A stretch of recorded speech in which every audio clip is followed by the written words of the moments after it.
মেঘনা আলমের ৭৪-এ যে আপনার আইন, বাকশালীয় আইন, এই একটা ড্রাকনীয় যে রুল, সেটা যে আপনার ইমপ্লিমেন্ট করা হলো এই মেঘনা আলমের ক্ষেত্রে, এবং আপনি জানেন সেটা নিয়ে নানা রকম বিতর্ক আছে। তো এর মাঝে আমরা আইন উপদেষ্টার একটা স্টেটমেন্ট পেয়েছি যে এটা আসলে সঠিক পন্থা ফলো করা হয়নি। তো আপনারা এই ঘটনাটি যখন ঘটলো তখন কিন্তু পুলিশ থেকে যে ডিএমপি থেকে যে স্টেটমেন্ট দিয়েছিল সেটাই আবার আপনারাও ওন করেছেন এবং শেয়ারও করেছেন। তো আমার প্রশ্ন হচ্ছে যে আপনারা কখন বুঝলেন যে সঠিক প্রসেসটা ফলো করা হয়নি? ঘটনা ঘটার পর। তাহলে সাথে সাথেই কেন আপনারা উদ্যোগ নিলেন না? আপনার স্টেটমেন্টের সাথে সাথেই কেন আসলো না পরে? আপনি মানে এটাও 6 দিন লাগলো আমাদের কাছে জানতে। এটাও আরেকটা আওয়ামী কায়দা হবে।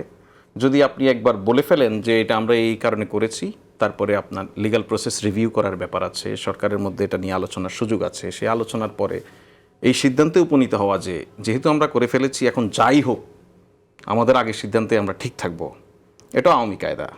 তো এই সরকারের ক্ষেত্রে অনেকগুলি ক্ষেত্রে সিদ্ধান্ত গ্রহণের পরে আলোচনা হয়েছে, সেগুলি সরকার রিভিউ করেছে, মনে হয়েছে যে এটা পরিবর্তন করা দরকার।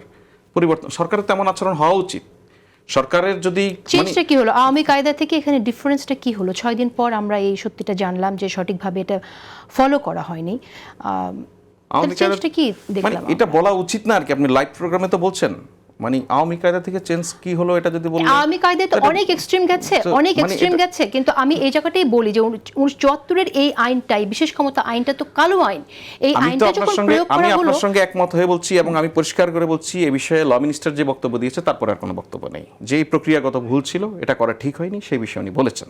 সুতরাং এরপরে যদি আমরা এটা নিয়ে আবার বলতে চাই, তাহলে ওই যে বললাম যে সরকার যখনই অনুধাবন করেছে, এখন 6 দিনে কেন হলো, এই যে কেন হওয়া, ধরুন ভাই বলছেন যে শুনেছি, কি শুনেছেন যে উনি ওনার পার্সোনাল ক্যাপাসিটিতে যোগাযোগ করে শুনেছি যে সরকারের পক্ষ থেকে পুশ করা হয়েছে, এবং উনি বলছে যে এটা আমরা বলছি এখন সরকারকে ব্যাখ্যা দিতে হবে এটা। তা আমি ধরুন সরকারের একজন সরকার প্রধান উপদেষ্টার প্রেসিংয়ে কাজ করে একজন সদস্য হিসেবে বললাম না, আপনি যেটা শুনেছেন ভুল শুনেছেন। এর বাইরে তারা প্রমাণ করার কি আছে যে আমি যে করি নাই? এখন আপনি গঞ্জে গেছেন, কি করবেন, কাজ নেই, কাকার নামে একটা মামলা করে দিয়ে আসলেন। এখন তো কাকাকে তো প্রমাণ করতে হবে কোর্টে গিয়ে যে আমি এই ঘটনাটা ঘটাইনি।